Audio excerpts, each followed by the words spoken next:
In yesterday's video, we talked about what it would look like if you combine the Necrons and Space Marines into one custom chapter. Now, as most of the comments mention, the entire video was very heretical, and they're right. A Necron Space Marine army is sadly something that more than likely will never happen. However, when talking about creating hybrid armies in Warhammer 40K, there is one faction that is almost exclusively designed to be smashed together with other factions in the 40K universe, the Genestealer cult.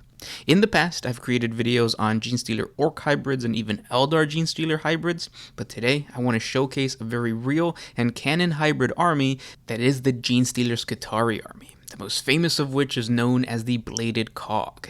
And that's today's topic in another episode of 40 Facts About the 40K Universe. If you're new to the channel, allow me to introduce myself. I am your host, Gersh1, your guide through the grimdark universe of 40K. If you enjoy videos like this, please subscribe to the channel. We post daily. And if you want to help us create more content, please smash the like button and tell us what you want to see down in the comment section below. And if you can, support the channel with a super thanks, so we can continue to talk about this awesome and dark universe. With all that said, let's get into 40 facts and lore on the Bladed Cog. The Bladed Cog is a Genestealer cult that exemplifies the hybridizations of two deadly factions, the Tyranids and the Adeptus Mechanicus.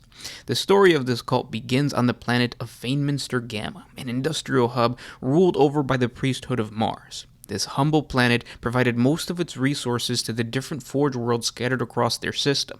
The planet itself was not as grand as the rest of the domains of the Adeptus Mechanicus, but eventually in the 41st millennium, it caught the attention of the tech priest Dominus Ovid Threncium, also known as the Great Miser.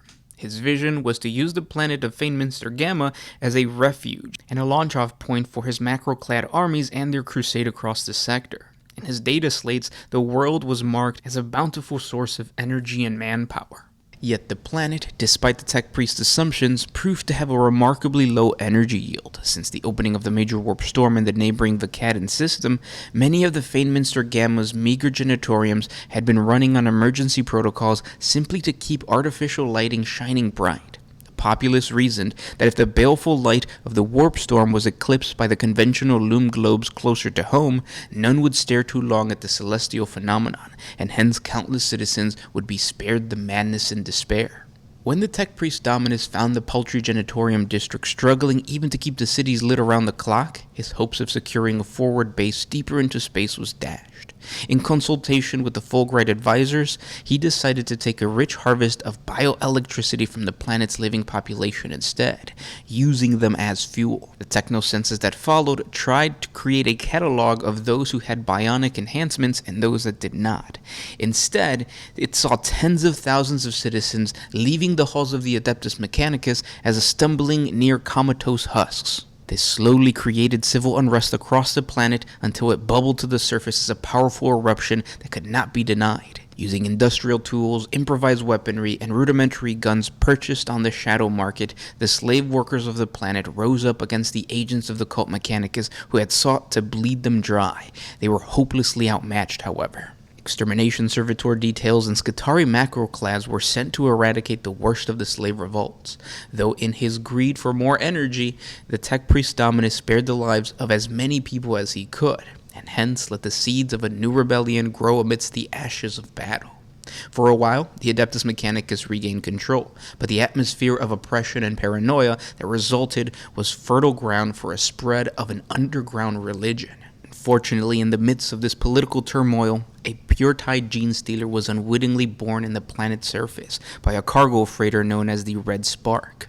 A widespread cult of deliverance soon followed. The xenoform was seen as proof that there were other cultures and even other intelligent species beyond the clouds that were surely less cruel and tyrannical than the Adeptus Mechanicus.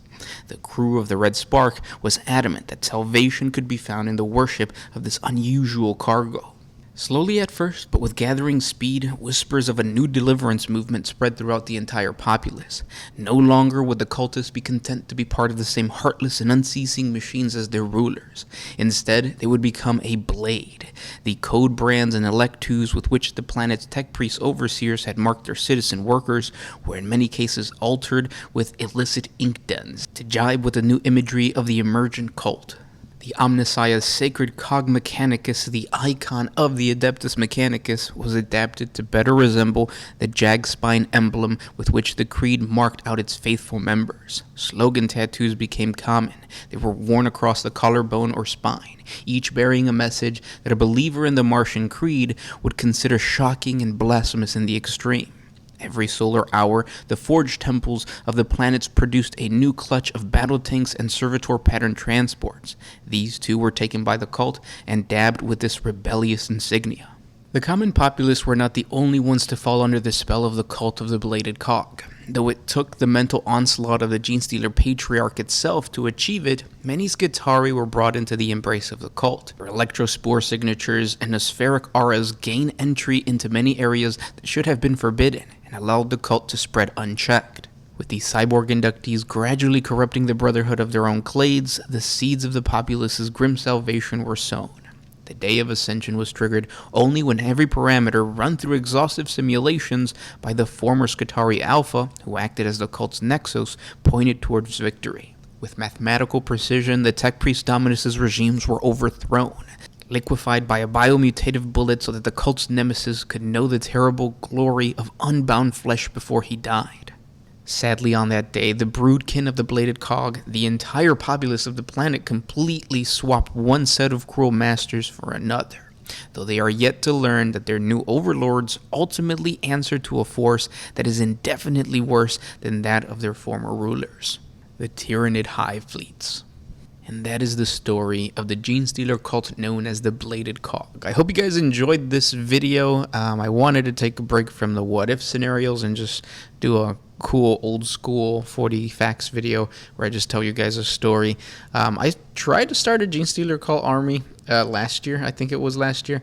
It did not go so well. Maybe I might upload some videos, get inspired to create some Genestealer stuff later. What's cool about this faction is obviously it's a combination of Genestealers and Skitarii, or the Adeptus Mechanicus. So it kind of goes, or it's connected to yesterday's video, which is Necron Space Marines, a what-if video of Necrons and Space Marines. So if you haven't checked that out, I'll put a link up above.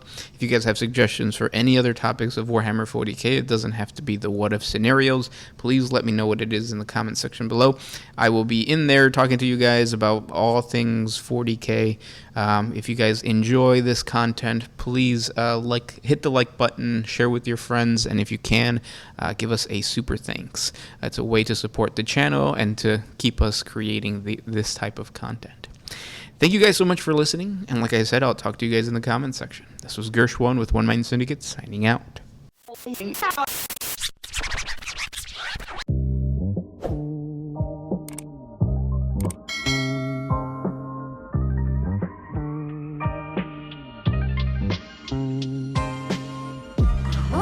used to put my freedom first.